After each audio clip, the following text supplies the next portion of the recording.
ये है Darien gap, Colombia और पनामा के बॉर्डर के बीच दुनिया का सबसे खतरनाक एरिया। इस 100 मील के एरिया को क्रॉस करने का मतलब है मौत की घाटी से गुजरना। इसी एरिया की वजह से आज भी नॉर्थ अमेरिका और साउथ अमेरिका किसी भी रोड या रेल नेटवर्क से आपस में कनेक्टेड नहीं है। पूरी ह्यूमन हिस्ट्री में सिर्फ 7 दफा इस पूरे एरिया को किसी भी कार या जीप के जरिए क्रॉस करने की कोशिश की गई है। इतना खतरनाक होने के बावजूद कुछ लोगों के लिए इस एरिया को क्रॉस करना बहुत ही जरूरी है। हर साल हजारों बल्कि लाखों लोग South American countries specially Colombia, Ecuador और वेनेजुएला से इस एरिया को क्रॉस करके एक अच्छी लाइफ का ड्रीम लिए सेंट्रल और नॉर्थ अमेरिका जाने की कोशिश करते हैं। 2022 में 2.5 लाख लोगों ने इस डैरियन गैप के थ्रू मैक्सिको और फिर यूनाइटेड स्टेट्स जाने की कोशिश की, लेकिन इन 2.5 लाख में से कई 100 लोग इस गैप को क्रॉस करते हुए मारे गए। आखिर इस 100 मील के एरिया में ऐसा क्या है कि इसे दुनिया का सबसे खतरनाक एरिया माना जाता है? और इतना पैसा और टेक्नोलॉजी होने के बावजूद आज तक इस एरिया में रोड या रेल नेटवर्क बनाने की कोशिश क्यों नहीं की गई? आइए जानते हैं इस सवाल का जवाब। सच ये है कि इस वीडियो में 21st सेंचुरी में जहां तपते हुए रेगिस्तानों में भी स्टेट ऑफ द आर्ट शहर बनाए गए हैं, वहीं इस छोटे से एरिया में रोड या रेल बनाना इतना मुश्किल क्यों है? इसकी 4 रीजंस हैं। सबसे पहली वजह है खतरनाक मौसम। Darien gap line of equator से कुछ 100 किलोमीटर ऊपर है, जिसकी वजह से यहाँ का मौसम काफी गर्म होता है। और फिर नॉर्थ और साउथ पर अटलांटिक और पैसिफिक ओशंस हैं, जिसकी वजह से ह्यूमिडिटी भी काफी हाई होती है। इस सारे एरिया में बहुत ज्यादा घने जंगल हैं और पूरे साल में मतलब करीबन 365 में से 330 दिन यहाँ बारिश होती है, जिसकी वजह से न सिर्फ यहाँ पर फ्लैश फ्लड्स बहुत आते हैं बल्कि पहाड़ों पर भी अक्सर लैंडस्लाइडिंग होती रहती है। इतनी बारिश और फ्लड की वजह से यहाँ कंस्ट्रक्शन करना बहुत मुश्किल है, क्योंकि कंक्रीट हो, सीमेंट हो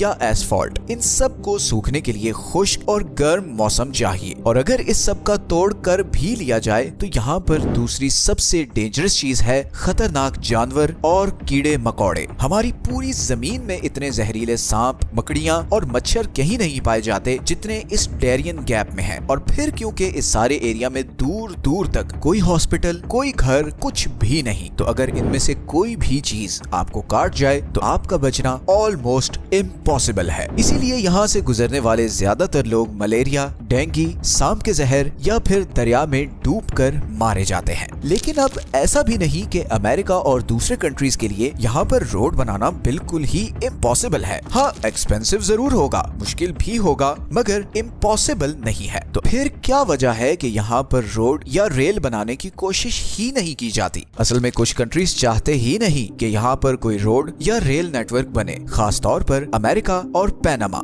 दरअसल 19th सेंचुरी में पनामा कोलंबिया का ही एक प्रोविंस होता था, मगर इसी डैरियन गैप की वजह से कोलंबिया के लिए पनामा पर कंट्रोल रखना बहुत मुश्किल था। कोलंबियन गवर्नमेंट के लिए पनामा से कनेक्टेड रहने का एक ही रूट था और वो था समुद्र के थ्रू। इसी डिस्कनेक्शन का फायदा उठाते हुए पनामा ने कोलंबिया से आजादी के लिए एक मूवमेंट शुरू की और 20th सेंचुरी में इसी मूवमेंट में एक राइजिंग सुपर पावर ने बहुत ज्यादा इंटरेस्ट लेना शुरू किया, जिसका नाम था यूनाइटेड स्टेट्स ऑफ अमेरिका। दरअसल अमेरिका की पनामा कैनाल में बहुत दिलचस्पी थी और वो चाहता था कि इस कैनाल का कंट्रोल उसके पास हो, बिकॉज पनामा कैनाल की कंस्ट्रक्शन से पहले ईस्टर्न और वेस्टर्न अमेरिका में ट्रेड बहुत मुश्किल था। सारी शिप्स को पूरा साउथ अमेरिका क्रॉस करके अमेरिका की वेस्टर्न या ईस्टर्न कोस्ट तक जाना पड़ता था। तो अमेरिका की ईस्टर्न और वेस्टर्न कोस्ट लाइन आपस में डिस्कनेक्टेड थी और इसी का हल निकालने के लिए ये आर्टिफिशियल कैनाल बनाई गई, जिसके बाद अमेरिका की न सिर्फ ट्रेड शिप्स बल्कि नेवी भी अब बहुत ही आसानी से थोड़े दिनों में एक साइड से दूसरी साइड तक जा सकती थी। और उस वक्त ये कॉन्सेप्ट बहुत इंपॉर्टेंट था कि जो भी पनामा कैनाल को कंट्रोल करेगा वो अमेरिका की एक बहुत बड़ी वीकनेस को कंट्रोल करेगा। अब कोलंबिया उस जमाने में इस कैनाल का कंट्रोल अमेरिका को नहीं देना चाहता था और इसीलिए अमेरिका ने पनामा की इंडिपेंडेंस मूवमेंट में उसका भरपूर साथ दिया और नतीजतन 1903 में पनामा एक इंडिपेंडेंट कंट्री बन गया और अमेरिका पनामा को रिकॉग्नाइज करने वाला सबसे पहला कंट्री था। पनामा की गवर्नमेंट ने बदले में अमेरिका को इस कैनाल के आसपास की सारी जमीन परमानेंट लीज पर दे दी और 1999 तक ये सारा एरिया अमेरिकन गवर्नमेंट के कंट्रोल में रहा। फिर 1999 में इस कैनाल का कंट्रोल पनामा को वापस कर दिया गया, मगर आज भी ये चोक पॉइंट अमेरिका और बाकी कंट्रीज के के लिए बहुत इंपॉर्टेंट है। आज की डेट में पूरी दुनिया का करीबन 6% सी ट्रेड साउथ अमेरिका और नॉर्थ अमेरिका के दरमियान इस चोक पॉइंट से गुजरता है। यही कैनाल अटलांटिक और पैसिफिक ओशन को आपस में कनेक्ट करती है। हर साल करीबन 13 से 14 हजार कार्गो शिप्स इस रास्ते से गुजरती हैं। ईस्टर्न एशिया और अमेरिका का ज्यादातर ट्रेड इसी रास्ते से होता है और इसीलिए इस कैनाल को सबसे ज्यादा अमेरिका और चाइना यूज करते हैं। इसी तरह अमेरिका की वेस्टर्न कोस्ट को यूरोप, अफ्रीका और मिडिल ईस्ट से कनेक्ट करने का भी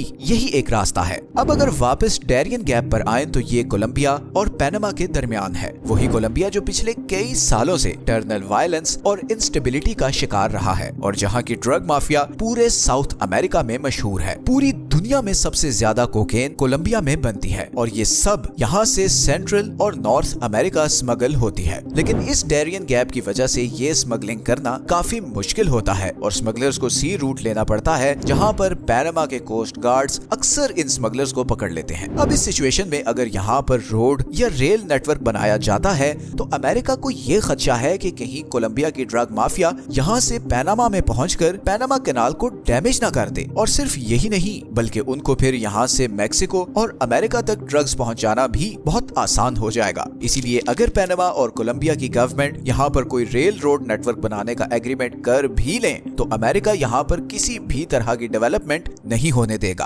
और अब हम आते हैं डैरियन गैप को डेवलप ना करने की आखिरी रीजन पर, और वो है इलीगल माइग्रेशन को रोकना। दरअसल लैटिन अमेरिका इकोनॉमिकली, पॉलिटिकली और standard of living wise north America से बहुत पीछे है। साउथ अमेरिका के ज्यादातर कंट्रीज करप्शन, वीक गवर्नेंस और पॉलिटिकल इंस्टेबिलिटी का शिकार हैं, जिसकी वजह से लाखों लोग एक अच्छी लाइफ के लिए अपने कंट्रीज छोड़कर कहीं और जाना चाहते हैं और इन सब लोगों के लिए कुछ ही मील दूर अमेरिका से बेहतर और कोई ऑप्शन नहीं। अब अमेरिका पिछले कुछ सालों से अपनी इमिग्रेशन पॉलिसी बहुत सख्त कर चुका है, जिसके बाद इन लोगों के पास एक ही हल बचता है कि वो इलीगल तरीके से अमेरिका पहुंचे। लेकिन इसके लिए उन्हें अपनी जान खतरे में डालकर इस डैरियन गैप से गुजरना होगा। हर साल हजारों लोग इसी गैप के थ्रू सेंट्रल अमेरिका और फिर मैक्सिको के थ्रू अमेरिका में एंटर होते हैं। लेकिन इस सारे रास्ते में सबसे बड़ी रुकावट सिर्फ और सिर्फ ये डैरियन गैप है। डेंगू, मलेरिया, जहरीले सांप, लैंडस्लाइडिंग, फ्लड, डाकू।